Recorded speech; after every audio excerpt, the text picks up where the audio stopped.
Hello ways அனைவருக்கும் வணக்கம். அந்த பெண்ணு ஒரு மோசமான மிருகமா மாறிட்டா. அது எதனால அப்படின்னு தான் இந்த பாப்புறோம். அந்த பெண்ணு பேரு மரியா. மரியாவோட அப்பா அம்மாவுக்கு ரொம்ப நாள குழந்தை இல்ல. அப்பதான் அவங்களுக்கு ஒரு மகள் பிறந்தது. அவருடைய பெற்றோர்கள் அந்த மகளை ரொம்ப செல்லமா வளர்க்குறாங்க. முக்கியமா அவர் கேட்டது எல்லாமே வாங்கி தராங்க.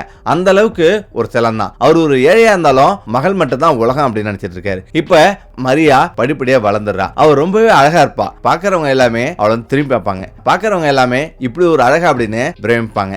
இப்ப திடீர்னு ஒரு நாள் அவருடைய அப்பா வெளில எட்டு பார்க்கறாரு. அப்பதான் மரியா யாரிடமா பேசிட்டு இருக்காங்க. ஒரு இளைஞரோடு கொஞ்சம் பேசிட்டு இருக்கா. இதை பார்த்து மரியாவோட அப்பாவுக்கு கோபம் வருது. அவன் யாரு அப்படின்னு விசாரிக்கிறாரு. ஆனா அவன் ஏற்கனவே திருமணமானவன். தனது மகளை கள்ளக்காதல பண்றான். இதை புரிஞ்சுக்கிட்டவரு அதிர்ச்சி ஆகுறாரு. இப்ப உடனடியா அவனுடைய மனைவியிடம் சண்டை போறாரு. இது போல ஒரு பையனிடம் பேசுறா. இது கொஞ்சம் கூட நல்லா இல்ல. அதாவது ஒரு பொண்ணை எப்படி வளர்க்கணும்னு உனக்கு தெரியல அப்படின்னும் சண்டை போறாரு. இந்த இடத்துல தான் ஒரு பையனை பார்த்து திருமணத்துக்கு ஏற்பாடு பண்றாரு. இத மரியாவோட சொன்னபோது மரியா அதிர்ச்சி ஆகுறா. என்னப்பா திடீர்னு திருமணத்துக்கு ஏற்பாடு பண்ணிட்டீங்க அப்படின்னு அதிர்ச்சி ஆகுறா. ஆனா அந்த மாப்பிள்ளை பேரு சலீம். சலீம் ரொம்ப ஏழ்மையாளி. அதாவது செங்கல்ல தூக்கி தான் அவன் பொழப்பு ஓட்டுறான். அதாவது கூலி வேலை செய்யறான். அப்படிப்பட்டவனை அவன் திருமணம் செய்யறான். திருமணம் செஞ்சு அவங்க வீட்டுக்கு போறாங்க. ஆனா வீட்டுல மரியா ஒரு வேலையுமே செய்யறது இல்ல. இப்ப சலீம் உங்களுடைய மகள் எந்த வேலையுமே செய்யறதில்ல அப்படின்னும் அவன் சொல்றான். இதை கேட்டு அவர் என்ன சொல்றாருன்னா, என்னுடைய மகள் இங்கேயே இப்படிதான் வளர்ந்தா, கொஞ்சம் போ சரியாயிடும் அப்படின்னும் அவர் சொல்றாரு. இப்ப நேரா வீட்டுக்கு வராரு. வீட்டுக்கு வந்துட்டு அவருடைய மனைவிட்ட வீட்டு வேலை பண்ணு, என்னுடைய அம்மா மட்டும் எப்படி இவ்வளவு வேலை செய்ய முடியும் அப்படின்னு அவர் சொல்றாரு. இந்த இடத்துல அவ சண்டை பிடிக்கிறான். என்கிட்ட ஒரு செல்போன் கூட கிடையாது, எனக்கு ஒரு செல்போன் வாங்கிதா அவர் சொல்றான். நான் ஒரு சிறைச்சாலை மாதிரி இருக்கேன், நான் இங்க வேலை செய்யறதுக்காகவே இங்க வந்திருக்கேன் அப்படின்னு சண்டை போடுறான். அவளுக்கு ஏற்கனவே அவருடைய பழைய காதலன்ட்டையும் நண்பர்கள்ட்டையும் பேசுறதுக்கு ரொம்பவே ஆர்வம். அதனாலதான் அவ போன் கேட்கறான்றது அவருடைய கணவருக்கு தெரியாது. இப்ப அவருடைய கணவர் ஒரு புது போன் வாங்கிட்டு வந்து மரியாவிட்ட தரா. மரியா அந்த போனை வாங்கி அவ்வளவு சந்தோஷமா அந்த போனை வாங்கி பிரிச்சு பாக்குறா. இப்ப சந்தோஷமா நண்பர்களிடம் போன் பண்றா, பேசுறா. இப்ப அவருடைய வீட்டுல என்ன சொல்றா, என்னுடைய அம்மாவுக்கு உடம்பு சரியில்லை, நான் ஒரு வாரம் போயிட்டு அங்க தங்கிட்டு வரேன் அப்படின்னு அங்கேருந்து கிளம்பி வரா. அம்மா வீட்டுக்கு வரா.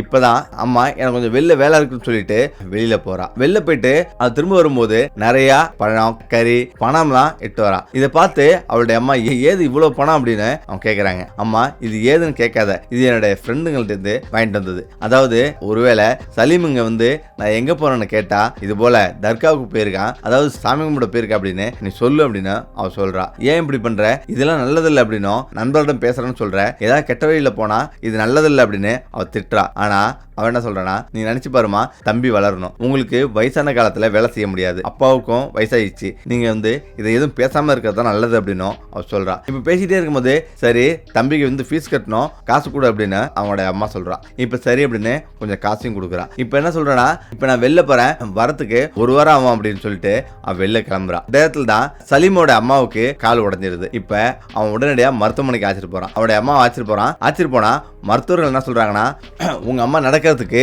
இன்னும் 10 நாள் ஆயிரும், அதனால கொஞ்சம் ஜாக்கிரதையா பாத்துக்கணும் அப்படின்னு அவங்க சொல்றாங்க. இப்ப சலீமுக்கு வீட்டு வேலை செய்யறதுக்கு ஆள் இல்லை.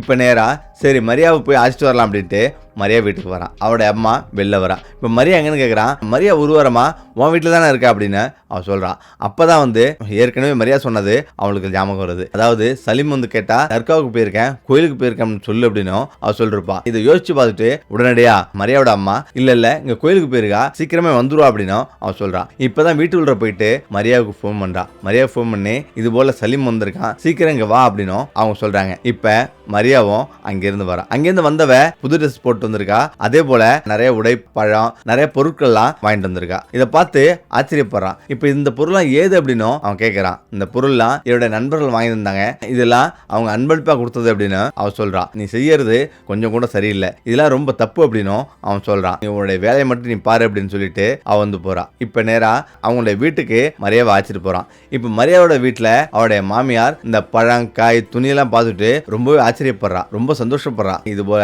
உங்களுடைய அம்மாவே ஏழை, எதுக்காக மரியா இவ்வளவு பழம் வாங்கிட்டு வந்த, அவங்க ரொம்ப கஷ்டப்படுவாங்களே அப்படின்னு அவங்க சொல்றாங்க. இப்ப அதெல்லாம் ஒன்றும் பிரச்சனை இல்ல, இந்தாங்க வச்சுக்கிங்க அப்படின்னு எடுத்து கொடுக்குறான். ஆனா மரியா மேல அவளுக்கு கொஞ்சம் சந்தேகம் வருது. என்னன்னா மரியா புதுசா நகையெல்லாம் வச்சிருக்கா. நகையெல்லாம் பார்த்து அதிர்ச்சியா இருக்கு. எப்படி மரியா இந்த நகையை நாங்களும் வாங்கி தரல, உங்க அம்மாவும் வாங்கி தரல, இந்த நகை எப்படி இப்படி புதுசா வந்தது அப்படின்னு அவங்க கேட்கறாங்க.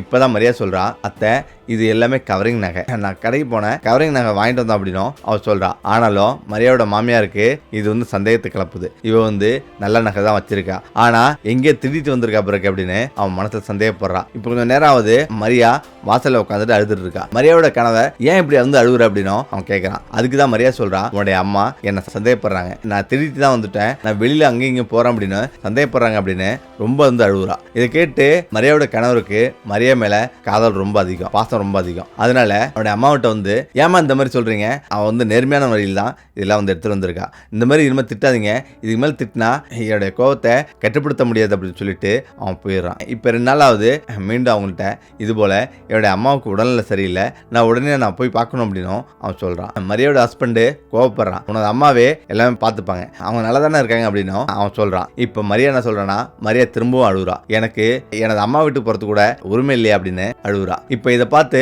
மரியா மேல கொஞ்சம் பாசம், அதனால சரி போ அப்படின்னு அவன் சொல்லிடுறான். இப்ப மரியா வந்து போயிடுறா. மரியா வந்து போய் 2 நாளாவது அவனுக்கு ஒரே சந்தேகமா இருக்கு. இப்ப மரியாவோட மாமியார் என்ன சொல்றான்னா, சரி நம்ம அவ வீட்டுல என்னதான் பண்றான்னு போய் பார்ப்போம் அப்படின்ட்டு 2 பேரும் கிளம்பி அவருடைய மாமியார் வீட்டுக்கு போறாங்க. இப்ப மரியாவோட அம்மா வெளில வரா. வெளில வந்து 2 பேத்தையும் பார்த்துட்டு அதிர்ச்சி ஆகுறாங்க. இது போல எங்க என் மனைவி மரியா எங்க அப்படின்னு அவன் கேட்கறாங்க. இப்பதான் தர்காவுக்கு போனா சாமி கும்பிட போயிருக்கா, இந்த வந்துரும் அப்படின்னும் அவங்க சொல்றாங்க. ஆனாலும் 2 பேர் வந்தது அவளுக்கு பயங்கர அதிர்ச்சி. இப்ப நேரா வீட்டுக்கு போயிட்டு இப்ப மரியாவோட போன் பண்ணி, இது போல உடைய மாமியாரும் அவரு வந்திருக்காங்க, உடனே வா அப்படின்னு அவ சொல்றா. இப்பதான் நண்பர்கள் கூட அவ வந்து இருக்கிறா. இந்த இடத்துல அவனுடைய மகனை கூப்பிட்டு, இது போல மருமகள் மேல மரியா மேல எனக்கு ரொம்ப சந்தேகமா இருக்கு, நீ அவளை கண்காணிடா அப்படின்னும் அவன் சொல்றான். மேலும் அவ செல்போன்ல அதிக நேரம் பேசுறா, அதே போல அடிக்கடி வீட்டு விட்டு வெளில வந்து போறா, அவனுடைய அம்மா வீட்டுக்கு போறன்ட்டு போறா, அவன் கொண்டு வரதெல்லாம் புதுசா ட்ரெஸ் எல்லாம் வந்து இருக்கு, இது எல்லாமே எனக்கு சந்தேகத்தை ஏற்படுத்துது அப்படின்னும் அவ சொல்றா. மரியாவோட கணவரும் கோபத்தோட, சரிம்மா இதுக்கெல்லாம் ஒரு தீர்வு கிடைக்கும், நான் என்னால கண்டுபிடிக்கிறேன் அப்படின்னும் அவன் சொல்றான். இப்ப சரி அப்படின்னு இரவு நேரத்தில் தூங்கிட்டு இருக்கான். ஆனாலும் மரியாவுக்கு தூக்கம் வரல. இப்ப இரவு 1 மணி ஆகுது. இந்த நேரத்துல மொபைல் போன் எடுத்துட்டு வீட்டை விட்டு வெளில போறா. வீட்டை விட்டு வெளில போய் வீடியோ கால் பேசுறா. இப்பதான் மரியாவோட கணவரும் எழுந்திருக்கிறாரு. மெதுவா எந்திரிச்சு அவ என்ன பேசுறா அப்படின்னு அவ பாக்குறாரு. அப்பதான் பல அதிர்ச்சியான உண்மைகளும் வெளில வருது. அவ, நான் உன்னை பார்க்காம இருக்க முடியல அப்படின்னு அவ சொல்றா. அதே போல அவனுடைய நண்பனும், இது போல இன்னும் 2 இளைஞர்கள் வந்திருக்காங்க, உனக்காக காத்துட்டு இருக்காங்க, நீ சீக்கிரம் வா, எவ்வளவு பணம் வேணாலும் தருவாங்க அப்படின்னும், 30,000 ரூபாய் உடனே தருவாங்க அப்படின்னும் அவன் சொல்றான். இதை கேட்டு அதிர்ச்சி ஆகிறான், வந்து படுத்துக்கிறான். இப்ப மறுநாள் அவ மரியா என்னுடைய அம்மாவை பார்க்க நான் போறேன் அப்படின்னு அவ கிளம்பி போறா.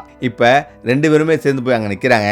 இப்ப நின்ன பிறகு இப்ப மரியா எங்கன்னு கேக்குறாங்க. மரியா அவருடைய நண்பர் கூட வந்திருக்காங்க. இப்ப மரியா என்ன பண்ண தெரியாம அவசரமா அங்கேருந்து ஓடி வரா. இதை பார்த்து, நீ எங்க போன, ஏன் இப்படி பண்ற அப்படின்னு அவருடைய கணவர் வந்து கேக்குறாரு. இல்ல என்னுடைய நண்பரை பார்க்கறது தான் நான் போனேன் அப்படின்னும் அவன் சொல்றா. இப்ப பயங்கரமா கோவப்படுறான் மரியாவோட கணவன். நீ செய்யறது கொஞ்சம் கூட சரியில்லை, இதோட நிப்பாட்டிக்க, இதுக்கு மேல நீ ஏதாவது பண்ண அப்படின்னா நீ என்னை விட்டு பிரிஞ்சிரு அப்படின்னும் அவன் சொல்றான். இப்ப சரி அப்படின்னு வீட்டுக்கு வந்து அழைச்சிட்டு போறாங்க. வீட்டுக்கு அழைச்சிட்டு போய் கொஞ்ச நாள்லயே அவ ரொம்ப மன உளைச்சலா இருந்திருக்கா. 2வது அவ நான் கர்ப்பமா இருக்கேன் அப்படின்னும் அவ சொல்றா. இப்பதான் அவன் கேட்கறான், அந்த கர்ப்பமா இருக்கிறது எனக்கா வேற எவனுக்காவதா அப்படின்னு அவன் கேட்கறான். என் மேல ரொம்ப சந்தேகப்படுறியா அப்படின்னும் அவ கேட்கறா. இப்ப கொஞ்ச நாளாவது அவளோட உடல்நிலை ரொம்ப மோசமாயிட்டே போயிட்டு இருக்கு. இப்ப மருத்துவமனைக்கு போறாங்க. மருத்துவமனைக்கு போனா அவளை பரிசோதிச்சுட்டு இந்த நோய் புதிய நோயா இருக்கு, இது வந்து சரி பண்றது கொஞ்சம் கஷ்டம்னு சொல்றாங்க. இப்பதான் நேதா தர்காவுக்கு வராங்க. அங்க ஒரு பாபாஜி இருக்காரு. பாபாஜிட்ட உட்கார்ந்துருக்கா. அவருடைய முகம் கொஞ்சம் கொஞ்சமா மாறிட்டே வருது, அதாவது மிருகமா மாறிட்டே இருக்கு.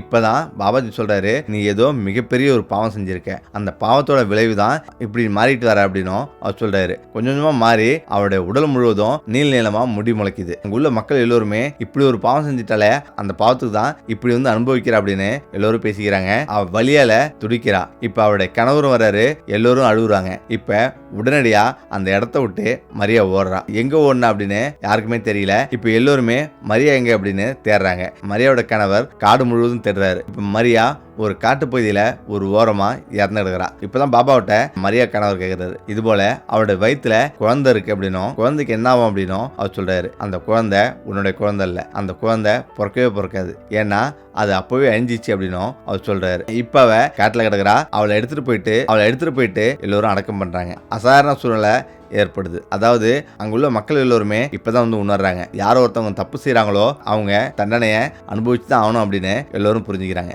ஓகே, இந்த வீடியோ பிரச்சனைங்கிறேன். மீண்டும் அடுத்தது சந்திப்போம். நன்றி, வணக்கம்.